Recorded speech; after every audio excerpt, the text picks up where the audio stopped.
My name's Angelo, and welcome to We Want Picks. This is the only channel dedicated to UFC picks and DraftKings lineups run by professional fighters and MMA insiders. Every week, I join Nick Newell, professional fighter, professional model, and ESPN Top 10 guest, along with Dan Kramer, UFC fighter, Bellator fighter, Ultimate Fighter alumni, and Jacob Lyons, a skinny kid from Indiana. And we break down every single fight, the betting odds, the DraftKings picks, and we set you up for success. This week, we're breaking down the Blaydes versus Lewis fight night. Next up on the UFC fight night, Blaydes versus Lewis, we have another set of heavyweights with Sergey Spivak versus Jared Vanderaa. There's two A's at the end, and I have no idea how to pronounce that. So this is another interesting matchup. We have a great wrestler versus a great Sambo guy. Dan, in the wrestling versus Sambo matchup here, what direction are you going with Jared being the wrestler and Serghei being the Sambo champion? So this is an interesting one. I am not sure that I'm going to touch it in DraftKings. I may once I play with my final few pieces here. But I will say I think these odds are off. I'm probably going to make a bet on this, and I think I'm going to take I think you spelled his name wrong there. I think it's Vanderaa, but we'll call him Vanderaa for today. Anyways, I think I'm going to take I think Vanderaa has a very decent chance at winning this. So I watched tape on Spivak. He's a smaller heavyweight. He's like 234, maybe 240, but he's not ripped. Decent striking. He's quick for a heavyweight. But in his fight against Marcin Tybura, he got taken down and just stayed on his back. And he was happy to stay there. He closed his guard. He really didn't look like he knew what to do off his back. He also got out-muscled in the clinch by Tybura, who's a legit size heavyweight. He went for a couple throws against Tybura, ended up on bottom. So I think size is going to be a factor. From what I see, Vanderaa looks to be a legit big heavyweight who cuts down to 265. That was one fight. And when I saw that fight, I was like, man, Vanderaa is going to take this guy down and maul him. But then I saw some other fights where Spivak looked awesome. But those were against strikers for the most part. Those were against guys that stylistically matched up well with him. But I will say he's improved each fight. So I think Vanderaa is going to be the much bigger, much more physical, stronger fighter.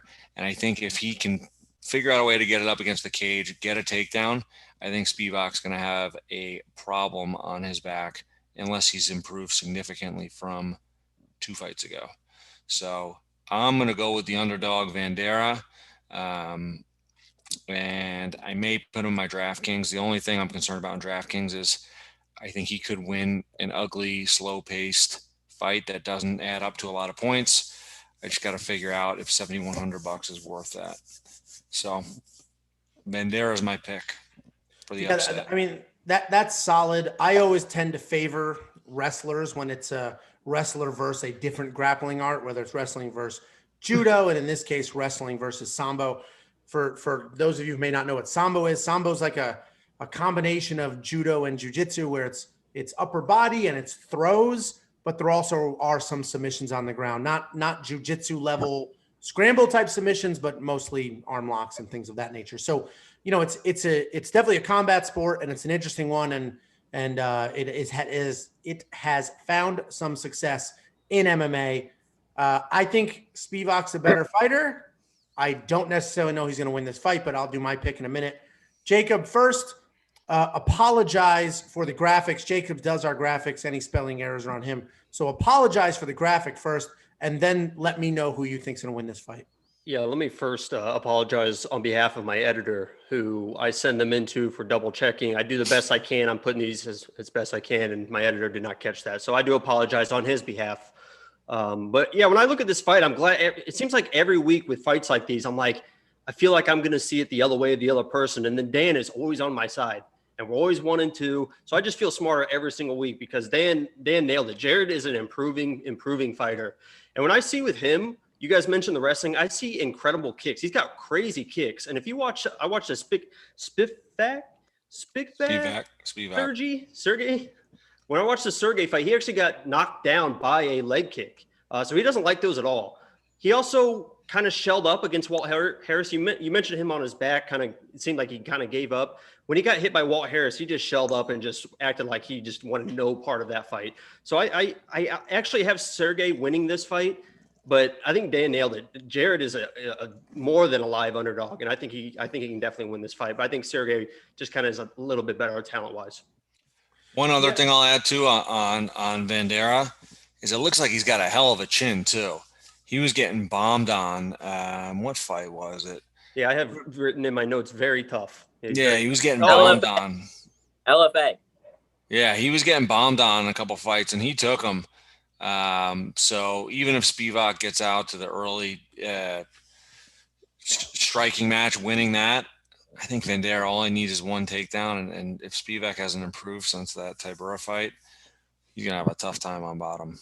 Well, and Sambo's not a bottom mixed martial art. It's not a bottom martial art at all. It's throws and submissions from top. It's not really, it's not jujitsu where you're throwing up arm bars, triangles, and things like that from the bottom. So, Nick, you're familiar with Vanderaa. What are your thoughts here? Yeah, I fought on the same card as Vanderaa. I met him before. Very nice guy. He's kind of got that like old school slugger, I'm a fighter type mentality. He's not a martial artist. He's a fighter. There's a difference between that. This guy, I think he gives me those vibes. Like this is a guy that would be fighting in the back of a bar if there wasn't MMA around for him to make a living. So in this, I look at that and I'm like, okay, well, anytime you get that, you get a big physical guy, he could win by knockout. But then I look at Spivak's record, okay? And you look at who he's fought and who he's beat. And you look at Tybura. So I don't even count that fight. I mean, obviously what happens, you can't take Tybura, who's a top 10 heavyweight, and compare it to someone that's making their UFC debut. I mean, Tybura's beaten a who's who of fighters, and it's just a different animal and a different level of veteranship when it comes to that. But I can look at the other people, okay? So Walt Harris knocked him out. Also, Walt Harris is a more composed striker. He's more pinpoint. He's a more accurate guy. His technique is better for that. And then I look at the two most important people on Spivak's record for this fight. One, Carlos Felipe. Carlos Felipe moves forward, throws bombs, boxes, has been winning lately, and Spivak beat him. The other person is Tai Tuivasa. And Tai Tuivasa actually reminds me a little bit of Vanderaa. Maybe not necessarily as good of a wrestler, but striking style very similar. And, he beat Tuivasa pretty easy. And Vandeera's been submitted before. So I'm going to go with Spivak on this. I don't think he's a bad person to put in your DraftKings lineup, but I have my picks. I have my lineup for a reason. I took the ones that I thought were the safest, and he is not in it. Yeah, I agree with you, Nick. I think I do like Jared Vanderaa in this fight. I think he can win this fight. I mentioned earlier, I always favor wrestlers over other grappling arts because, the takedowns are more versatile. Where Sambo, it's very close to judo where, you got to be working up top to then work your way to the mat. So I'm favoring him for that regard. I think Jared, as far as the grappling aspect is concerned, is probably a little above. But I do think Spivak wins this fight. I think he's just a little more well-rounded everywhere. I think he's, although their records are similar and he has fewer fights, he actually feels like the more polished, more established, more of a veteran type fighter. So I think Spivak wins this. It would not surprise me if Jared, goes out there, takes him down, beats on him. But I do think Spivak wins this fight. Well, I'm on an island then, right? I'm the only one with Vanderaa. I was close. You're the only Harry Huffsucker was his big win, his last big win. All right. I like it. I like saying that name. There's nothing else to it. I just wanted to say the name. I have here in my notes, I didn't mention it before, but he's out there at Team Quest training with a 290-pound collegiate wrestler. So I didn't mention this before either, that Serghei's nickname is the polar bear. Great name. Well, he stole that from Garland's. I wonder why. Polar bear with a cage with that too. Before you go, check out the description below. In there, we have links to our Facebook, our Twitter, our Instagram, and more importantly, to our DraftKings League. Check out the league, join the league, participate in the contests, and as we get going and as you start winning, we're going to start handing out gift cards and participating and doing things like that. So check those out. Every week, there are drops on every fight card. So make sure you check out this channel and our social media on Saturday before the fights start so that you have our most updated lineups and picks.